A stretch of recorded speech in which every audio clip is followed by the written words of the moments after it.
Hello,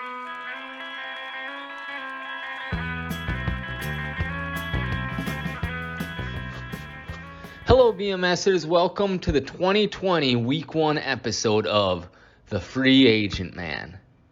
So in third place is Bronchitis 1T. They dumped the injured Phillip Lindsay and picked up Colts running back Nyheim Hines, who put up 2 touchdowns. Another notable pick that Bronchitis 1T made this pickup they made this week was Dallas Goedert, Philadelphia's tight end, who had over 100 yards and a touchdown. He had approximately 10 times as many points as your starting tight end did, and namesake, Gronk. So both of these great pickups were on your bench. I'd love to laugh at you, but you still crushed it this week. In fact, your 4-man bench put up more fantasy points than the Green Bay Stackers starting roster. Yeah. In second place is 3-peat. So this is the Ruckties. And they got rid of Detroit's Kerryon Johnson, who only put up 1.4 fantasy points. And they scored themselves Carolina wide receiver Robbie Anderson, who had 115 yards and a touchdown.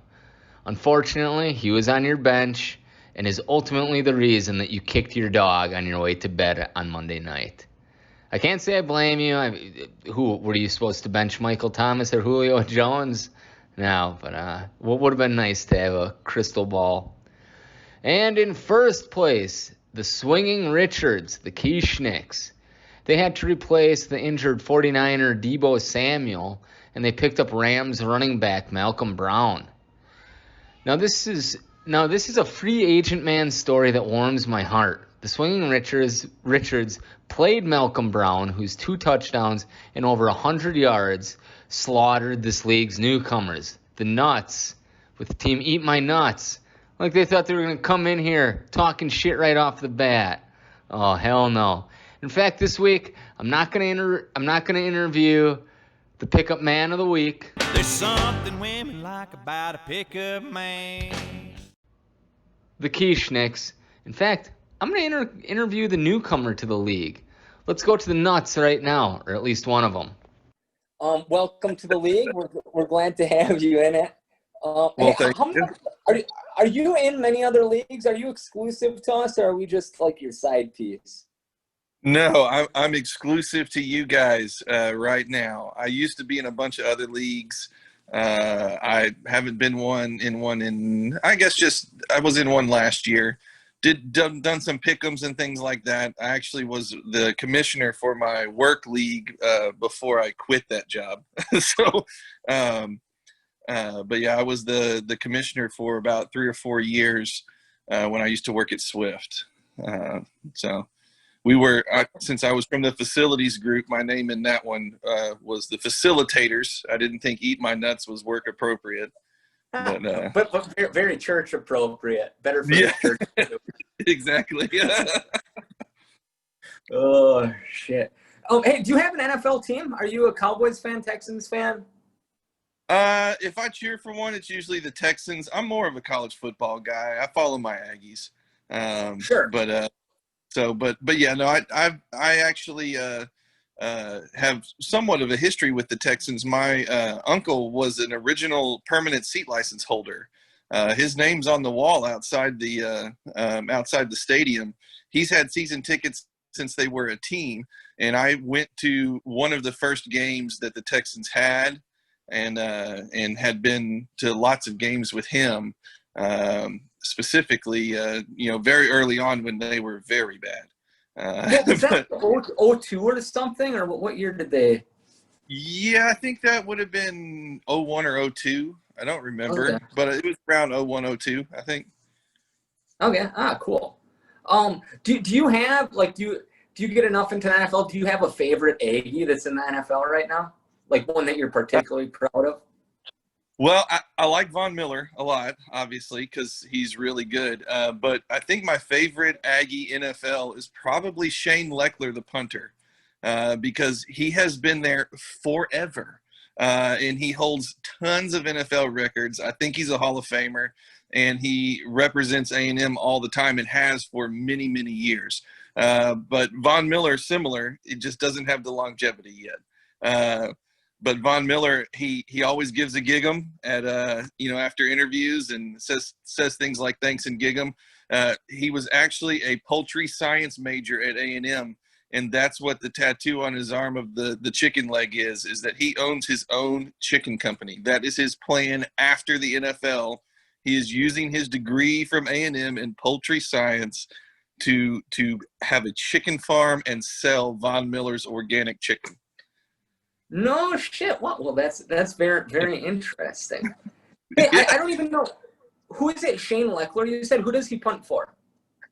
I think he retired last year. He was with the Raiders for a long time, but he's been all over the place. But he played for the Raiders a lot. I got to go follow up with him, but I think he might have retired. It's hard to keep up with them if you only follow fantasy because you don't have punters in fantasy. Yeah, I was just thinking that too. That's why I'm not sure who he is. But A&M has a big history of kickers too. I mean, Randy Bullock, obviously, Fat Randy is an Aggie. So. I didn't realize Chubby Foot was an Aggie. Yeah. Yep. Oh, okay. And hey, Mike Evans was an Aggie too, right? What? Yes, and I really like Mike Evans. He's awesome. I've really enjoyed watching him. He was a blast. He played with Johnny Football, so that was really cool. That was a fun time.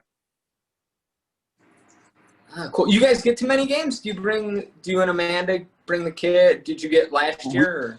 We did until we started having kids. So. We have not been since Connor was born 3 years ago.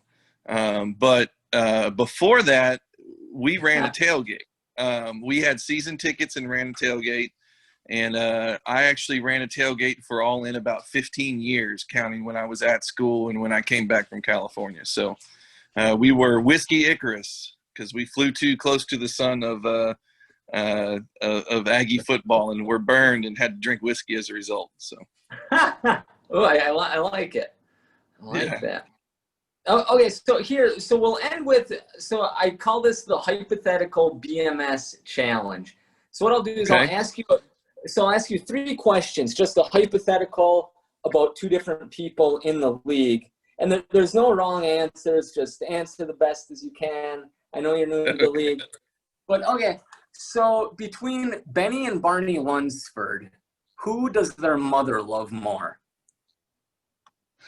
That's assuming that she can tell the difference.